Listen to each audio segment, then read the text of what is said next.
A fresh set of speakers and a fresher room. And so the next speaker is James Cruz, and he's going to talk about moving energy through time. Okay, so it's my job to talk about another research track. So this is a research track which happened back in March.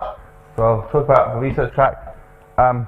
We had a number of talks from sort of various academics through the week on various topics. So I just want to give little adverts to each of those sort of topics.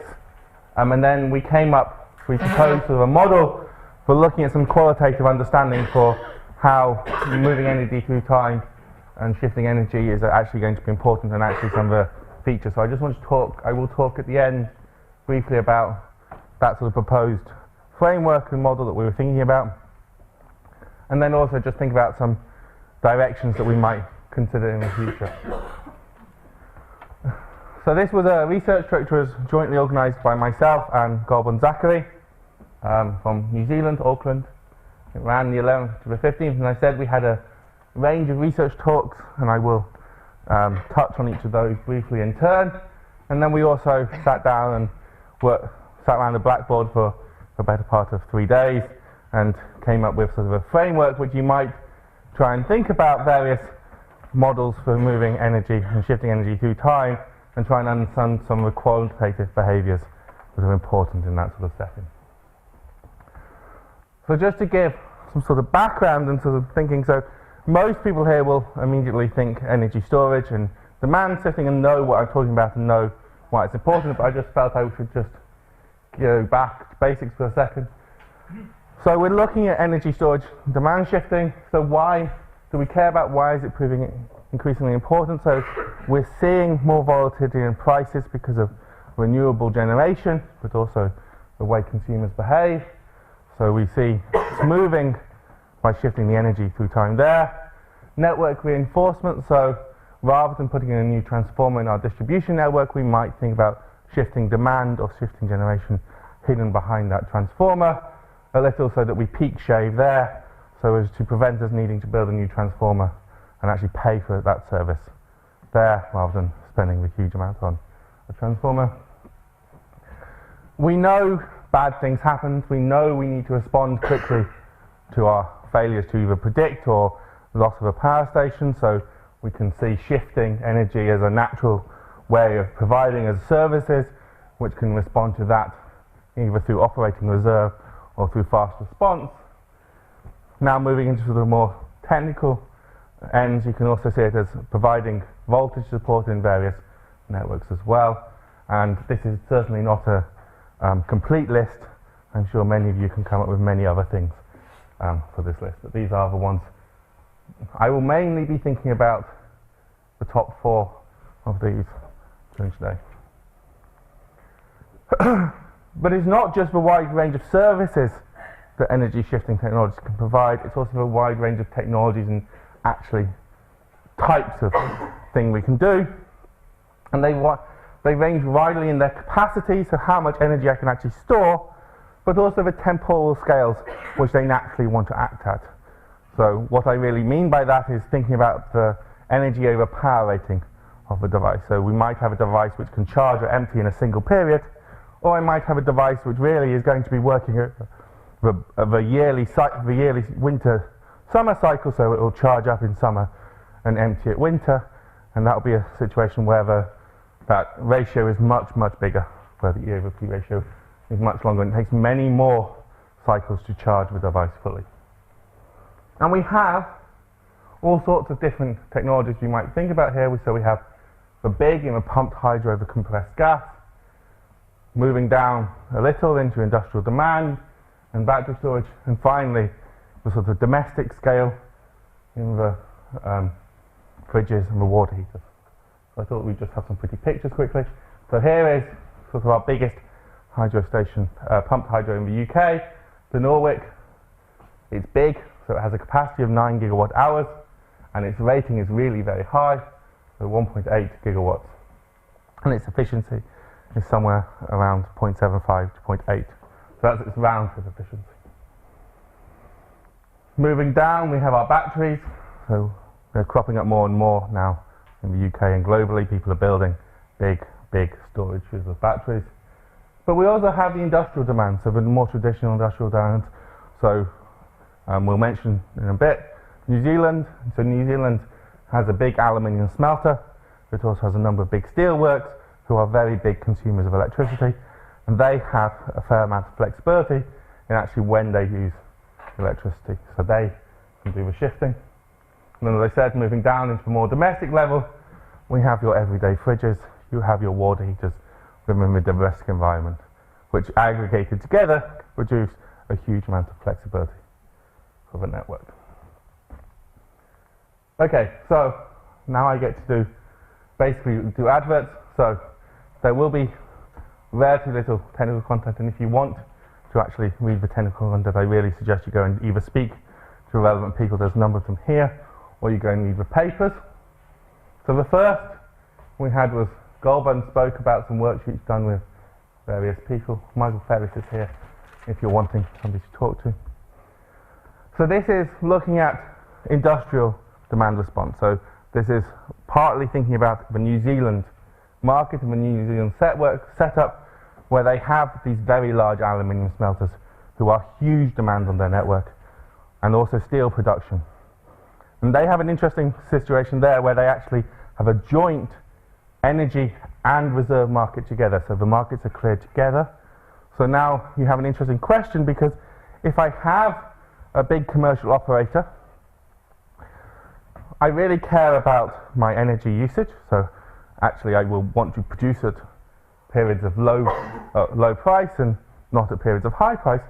But high price are also going to be linked with periods where we need high reserve often in the New Zealand market, because they're often linked to an issue over the North-South Island divide and the interconnector there and providing reserve in the correct place.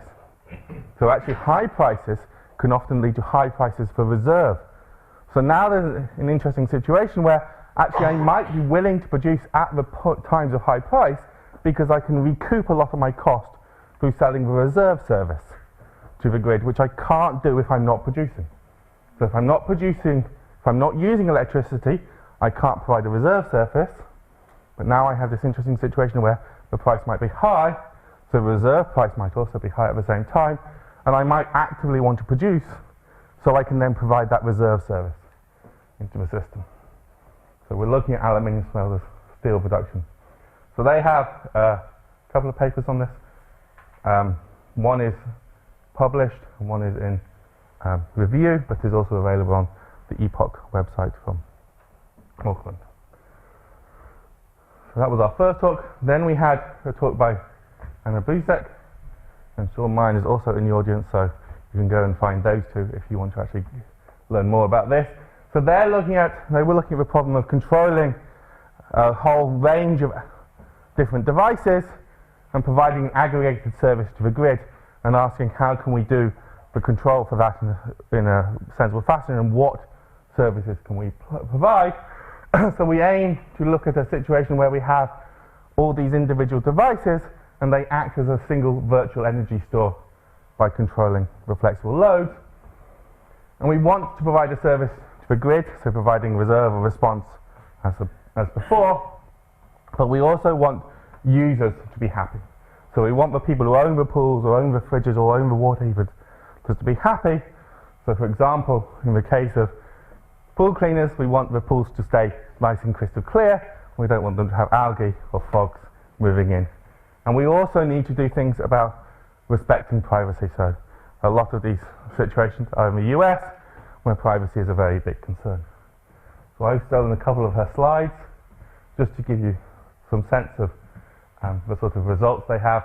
So here is an example where they were looking at using pool pumps. So we have a set of 3,000 pool pumps, each of them with a possible maximum load of 300 megawatts, and actually they can do really very well in that setting. And then also, more generally, if you look at a wider range of different devices, so different types of devices here. So we have refrigerators, fast water heaters and slow water heaters, which have very different profiles in what they can provide and what the quality of services guarantees they need to give towards the various consumers. They behave differently, but you can still get a very well-behaved signal out of them. So as I say, go and find them if you want to learn more about this. But I did steal her reference page as well. So these are the references of interest for that topic. Okay, so 2 talks down, a few more to go. So next we had the Norwegian. So Norway is interesting. I'm Andre Bijadel. I apologise for butchering names.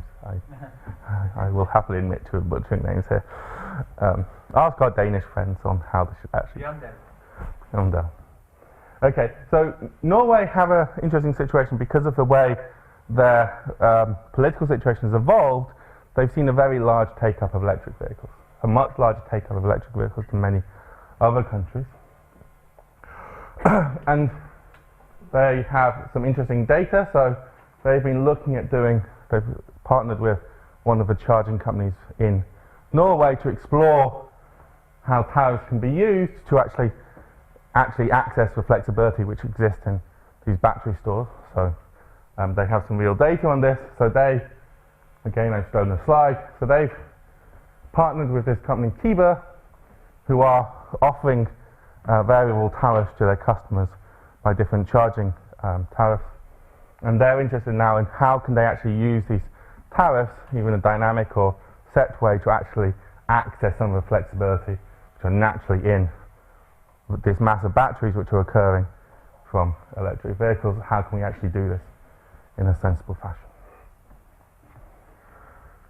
So finally I have 2 which are actually my work and Stan Zachary. So in this case all hard questions should be sent to Stan, not myself. And these are coming up from quite a UK-centric perspective.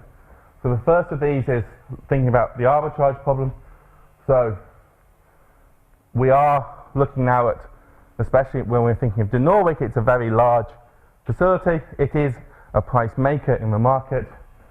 How do we actually control that to maximize profits? And actually now, rather than sort of a traditional dynamic programming approach, rather than doing that, we stepped back and we said, okay, what can we do if we just go back to straight Lagrangian theory and see what happens in that case? So we have a series of papers. So this is a technical notion OR, an EJOR paper, which looks more at the competition side when you start. So the first paper develops an algorithm. The second paper then asks what happens if you start looking at using this algorithm to look at competition.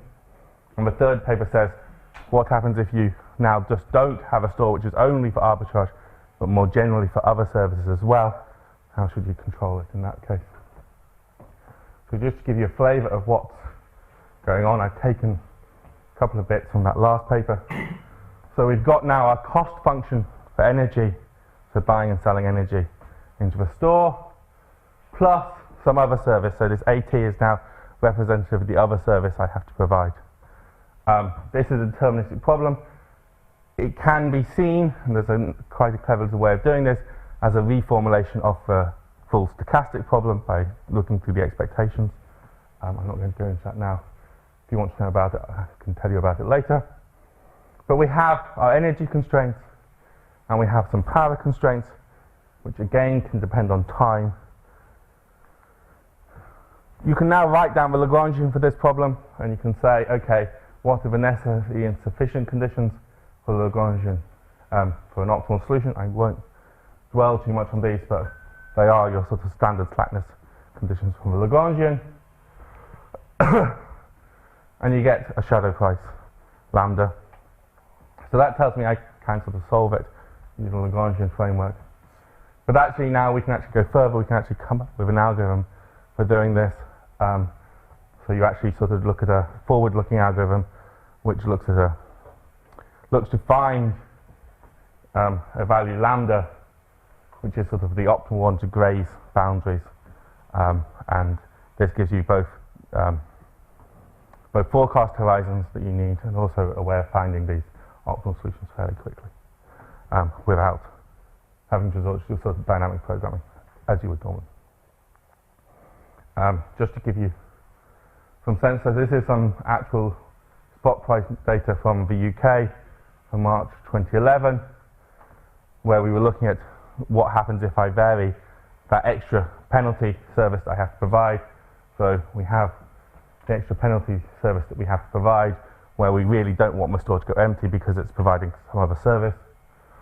And depending on how much penalty there was attached to this, naturally you expect your store to stay further and further away from zero at this point. Second piece that we spoke about was thinking about the stores in the capacity market and looking at the stores in the capacity market. So thinking about the problem of energy unserved. So I now have a set of stores. They have some capacities, they have some power ratings and energy constraints, and I have a demand process. So I want to meet my demand process using these stores.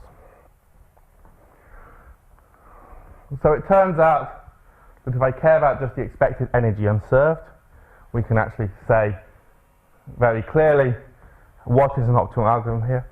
It turns out it's very simple. You look at your E over P ratios and you serve them according to E over P ratio in what we call the last time to empty. And it provides a nice optimal algorithm, and because of the exchangeability concepts that you can get, because energy unserved is a very easy system that actually you can exchange. You don't care where you fail, you just care about how much you fail by. Turns out that doing something very greedy is actually optimal in this case. So this paper is on the archive. It turns out, in one of those slight quirks of academic life, that at nearly the same time, it was also very similar result was proven by a group at Imperial and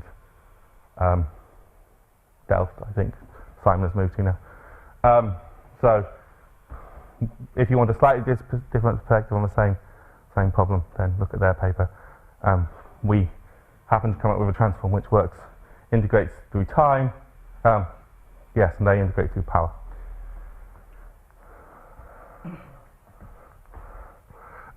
In that paper we do a number of other things. As I say, you can use these ideas now to actually say, given a set of stores, what can I do? What is all the possible profiles I can actually meet? Where? And if I'm going to fail, how much am I going to fail by? As I say, this was driven originally by the capacity market and thinking about the capacity market in the UK. So what you often want to do in those settings is understand what is the equivalent firm capacity. So if I put on some extra power plants, what would be the equivalent to the store facilities that we have? So we actually could come up with a nice way of actually writing down what the marginal efficient firm capacity would be for a store in this case. And then also, as I said, if you looked at that problem, how much energy you lost was all you cared about, but actually in reality you normally care about much deeper tranches of loss are much worse for you than small tranches of loss. So then you actually want to put in a weighted function. So if I can't supply 1 megawatt, that's bad, but not bad, but actually that extra megawatt when I've already failed to provide 99 megawatts is much worse for you. So you can consider the weighted EU case, and actually that turns out to be substantially more complicated. Okay, so that was sort of some advert. So we then actually, as I say, in the week we sat down and we wrote down some models and we did some mathematics. So just to prove that we really did write something down on the blackboard at the time, I felt that a picture of a blackboard is always a good thing in a maths meeting. So this was sort of a working blackboard that we had. I've then slightly presaged some of it to actually describe what's on there. So what we're now thinking about is actually now, if we have these aggregated systems, if we have these very large systems of users using this, can we come up with some models which allow us to think from a utility perspective on what's going on, how they actually work, whether we have a single system operator who sat behind all these. So we have a population of a large population of users. Large here I'm saying because we're going to sort of, okay, so there's a sort of lack of results here. This is just a very, very touch, but large. So we're thinking mean field models. as you'll see in a moment. We have a single system operator who will be setting a price, just for simplicity, a fixed time horizon. And then each of our users, so this is our users, has some utility function which depends on their demand that they use at each time. And we're going to consider the linkage between the system operator problem and the individual user problem. So what are we thinking about in terms of those utilities? We thought that we would think about two particular classes of utility here. So the first class of utility is really the simplest one. You can imagine where actually my utility is additive over time. So at each point in time, the usage I get, the utility I get is just dependent on how much I use at that point in time. It turns out actually if you start thinking about more complicated things like battery storage, electric vehicles, thermal heating, turns out that in most of these cases actually you can get away with doing one step more complicated, which is you now have, rather than just a utility based on the demand, you have a utility based on some stock content. So this might be the charge in your battery, this might be your temperature of your house, this might be, if we're thinking about now industrial demand, this might be the amount of good I produced in that period. So the amount of good, we say, is the amount I have, and then I have some loss, so maybe that's leakage if I have a battery, maybe that's my house just is getting cooler from the ambient temperature in a thermal setting, or if I'm a factory, this is how much good I've shipped this period. And then I increase my stock by linearly in the amount of energy I use, and I have some sort of round trip thing. So we can think of this now as factories. We now think about this from a battery point of view. A battery cares about its demand, but it's actually its utility will just be zero. Doesn't matter. As long as it's stored but stays between the levels, its price, we haven't talked about price, but it will be paying for this energy. So it only cares about how it's paying. Its utility is actually, as long as it's between zero and its energy capacity, it doesn't matter about utility. So what do we then have as the system problem? So the system is then meant to maximize social welfare. So we have our utility for everybody, so we sum up over our entire population. And then we have our cost. So our CT now is our generation cost at time t, and XT is just the total amount of energy I generate at that time period. We live in a world where we believe we have renewable generation, and renewable generation we're going to claim has zero marginal cost. So, and we will use it if we can, we should use it. So the total demand from everybody should be the amount I generate from my sort of standard resources, plus the amount that I get from my renewables. And I'm going to claim that we just use all our renewables if we can. So, our cost, our renewables, and our demands from each user. So that's the system problem. That's the problem the system is trying to solve. It's trying to maximize social welfare. There is a condition here. There are some conditions here. These will give us shadow prices. So these will give us shadow prices, and these shadow prices then appear in our user problem. So now our user is just trying to maximize their utility. So we have their utility, but now we have this extra term. And this is the cost of energy to them. And this pi t should, there's a should here, this is still work in progress where we want to really understand what that should really means, should come out of the shadow prices from a previous system optimal problem. So, I've sort of given you a model, but I've not actually done anything with it, and we've not really done anything with it yet, but we do have a series of sort of questions we want to think about in detail now around this. So the first thing is we actually want to understand what does it mean, what is the value of heterogeneity to the system. So if I had everybody with the same battery, for a moment pretend a world where the only usage the users on the system are batteries. If everybody has the same battery, then they're all going to react to a price signal in an identical fashion. There is symmetry, so they should react in the same way to a price signal. And that causes problems. But then how much heterogeneity do I need to start adding into that system? How many different sorts of batteries do I want? How many different types of utility do I want to actually gain the benefits that I expect to see, to maximize that social welfare? I said we had a large number of users, and I decoupled in some sense the system operator problem from the individual user problem through the shadow price. There's an interesting question actually, how does that happen? Do we really get that limit? Does that limit really work in cases? How would that limit break down? Completely ignored the network. That model, as I gave it, completely ignores the network. Can we actually think about what does the network mean here in this sort of model? Other places that we came up and thought there would be interesting spaces for future work. So a lot of the work that we saw before, so the aggregators in some sense have lots of things, but they're aggregating all together to pretend to be one. In general, if I have multiple people controlling multiple resources, they will compete with each other. How are they going to compete? Equally as well, if I now own a big, slow hydro storage, but I also have demand response, how do I play those two off against each other to maximize the total profit? How much resource pooling can I get in those sort of settings?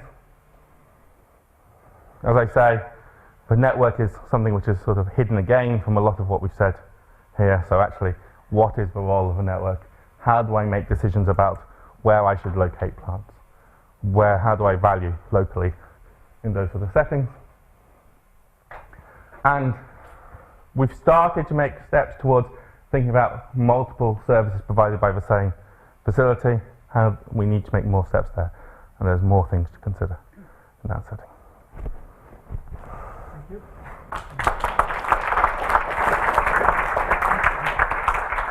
We have some time for questions. James, I don't know if I got it right, but when you're engaging your optimal control, that you consider energy arbitrage basically between different buying chips are expensive, right? With energy storage, because it's expensive, it needs all the energy, all the revenue streams you can get, and you listed the number of services. So it's important problem co-optimization, because if you overcommit in one, so you haven't done it. So we've done some, as I say, we've done some work on it. I think this is probably a crucial thing, because if you I completely get caught on one, then you pay heavy penalties, and there were examples. So some of that work already starts to capture that, but there is definitely more work to be done. I think that would probably encourage you to work in that direction, because I think this is crucial. I have a comment. There is a company which is called Upside Energy. Yes.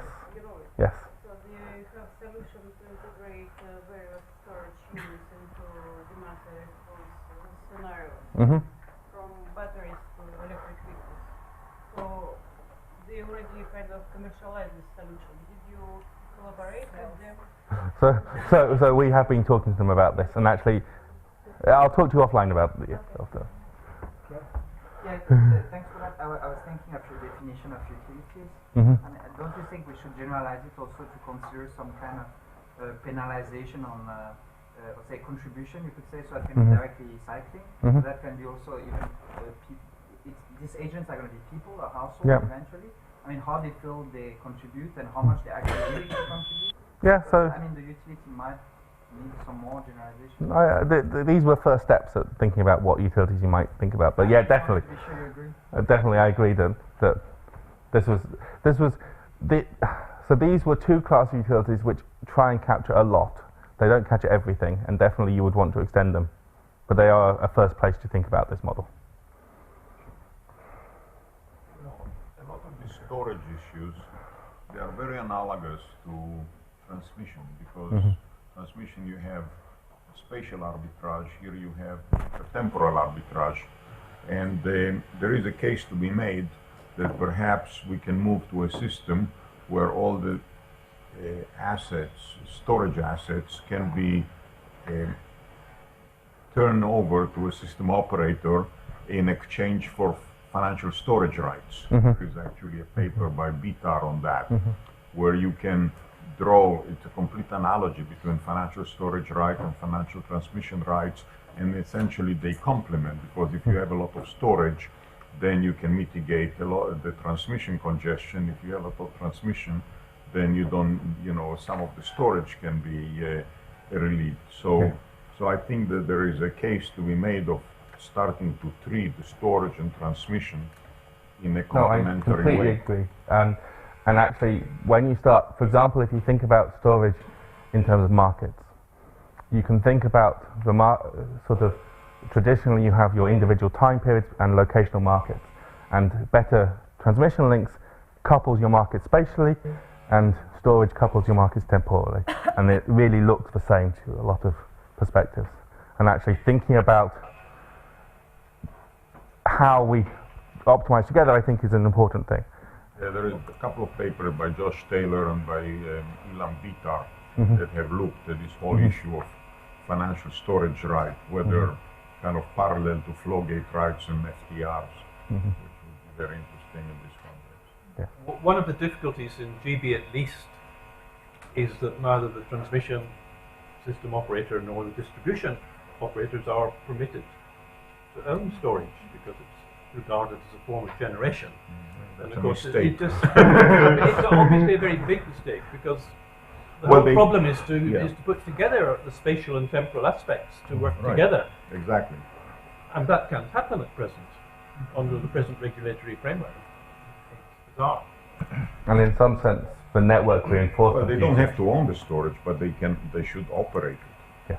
Yes. So you can give the property, create a system of property rights where they operate the storage optimally, and then allocate the benefits through a financial system of rights. Interesting. Alternative way. Other further questions? Let's thank James again.